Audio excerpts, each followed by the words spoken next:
अल्लाह तुम्हें हर बुरी बला और नजर से बचाए रखे।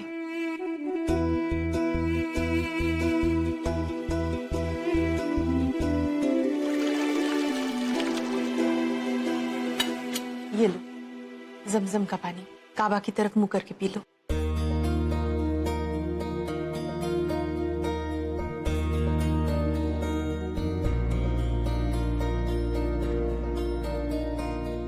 चलो खाना खाते हैं।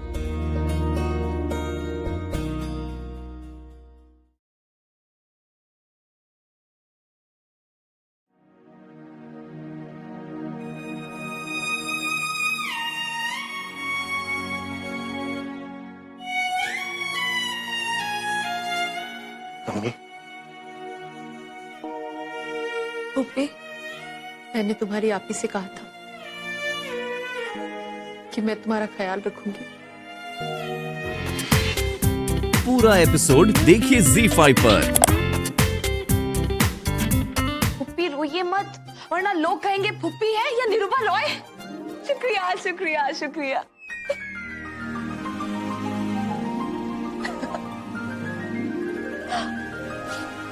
सच कहा तुमने।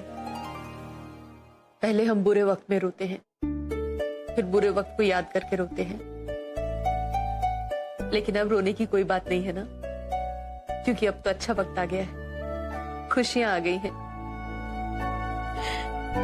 असद, मैंने डिसाइड कर दिया है, रमजान खत्म होते ही मैं तुम दोनों का निकाह करवा दूंगी, ईद के फौरन बाद।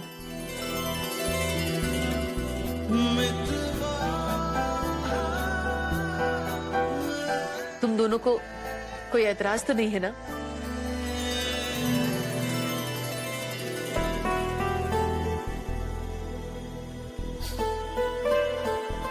तुम दोनों की खामोशी तो यही कह रही है कि तुम दोनों को कोई एतराज नहीं है।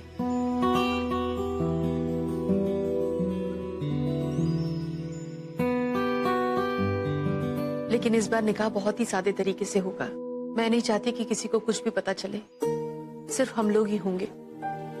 चाहती तो मैं ये थी कि बहुत ही धूमधाम से हो, लेकिन क्योंकि आप नहीं चाहते कि फिर से हमें दूसरों की नजर लग जाए। क्या करूं असद, दूध का जला छाछ भी फूक फूक कर पीता है। इस बार मैं कोई रिस्क नहीं लेना चाहती। देखो, जब निकाह हो जाएगा ना, तो सबको अपने आप ही पता चल जाएगा। मुझसे वादा करो कि इस बार तुम लोग किसी को कुछ नहीं बताओगे। मम्मी, इस बार कुछ गलत नहीं होगा, चाहे हम किसी को बताएं या ना बताएं, किसी को बुलाएं या ना बुलाएं, कुछ गलत नहीं होगा। नहीं, फिर भी मेरी खातिर मुझसे वादा करो कि इस बारे में तुम किसी से कुछ नहीं कहोगे। मम्मी, अगर आप किसी और को नहीं बताना चाहती तो ठीक है। दूसरों का हमारी खुशियों में शरीक होना मेरे लिए मायने नहीं रखता। मेरे लिए सिर्फ इस निकाह का होना मायने रखता है।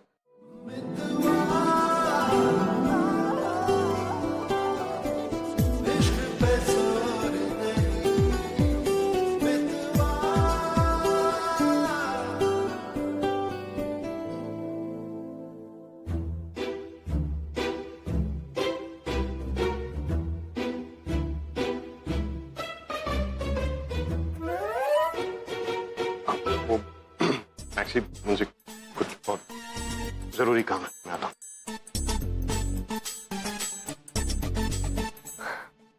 Wow, that's amazing. I mean, भाईजान अपनी फीलिंग्स एक्सप्रेस करने लगे। That's not less than any miracle, you know. Seriously, Zoya, thumbs up. I mean, you're changing, भाईजान. Wow.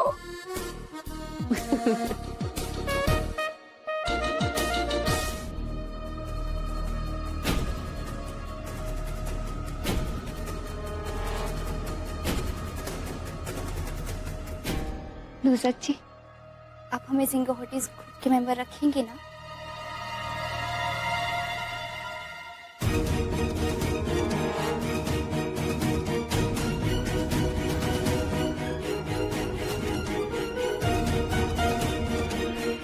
दिखा दीदी, आपकी शादी में हमें बुलाएंगी ना?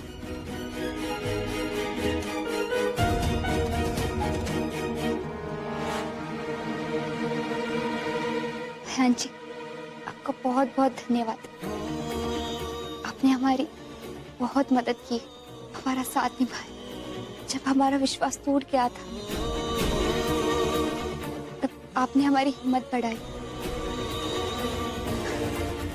हमेशा हमें हंसाया और यकीन दिलाया कि विक्रम हमें जरूर मिलेंगे।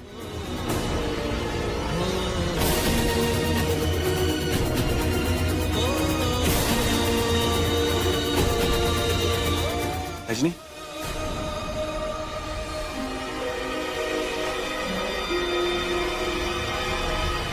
देर हो रही है,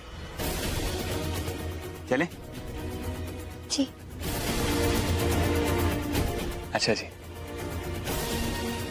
चलो।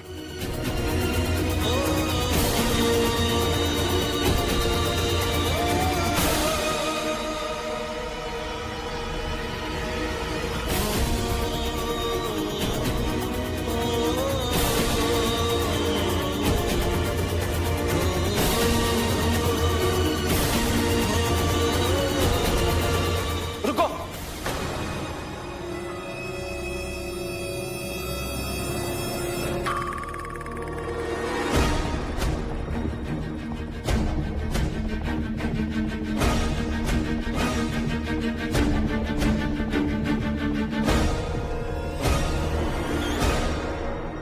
तुम तो कह रहे थे कि तुम्हारे पास रहने के लिए घर नहीं है, तो रजनी को कहाँ रखोगे तुम? हे राम, घर नहीं है। विक्रम, हमारा घर क्या हुआ? रजनी, तुम परेशान हो जाती इसलिए मैंने तुम्हें बताया नहीं। और आयान जी, आप फिक्र मत कीजिए, मैं अपना कोई ना कोई इंतजाम कर लूंगा।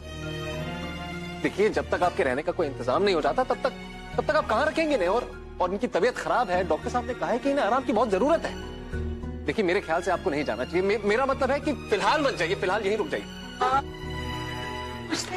कुछ दिन और रुक जाओ तुम लोग कुछ दिन। अंकल जी, हमारे पति हमें लेने आए हैं, अब कैसे रुक सकते? देखिए, वो लेने तो आ गए हैं आपको, लेकिन वो लेके जाएंगे कहाँ रजनी जी? आप खुद एक बार समझने की कोशिश करिए ना। वो जो दाढ़ी वाले अंकल है ना, मामा जी, वो भी बहुत अच्छे हैं। उन्होंने हमारा बहुत ध्यान रखा है। वो तो इस घर के मुखिया है। और निखत दीदी, नुजत जी, वो तो हमारी सगी बहनों जैसी। और अयान जी, वो तो बहुत अच्छे हैं। हमने ना निखत दीदी को तहरी बनाना सिखाया, वो तो बहुत ही खुश हो गई। आपको पता है, हमने आपके लिए रोजा रखा है। पहले तो हमें कुछ समझ में नहीं आ रहा था कि क्या करें क्या नहीं। फिर आयान जी और निखत दीदी ने हमें सब कुछ समझाया कि कैसे करना है। थोड़ा मुश्किल है पर हम कर लेंगे। 1 महीने तक का उपवास, हमारा मतलब है रोजा, हम कर लेंगे।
पूरा एपिसोड देखिए ZEE5 पर।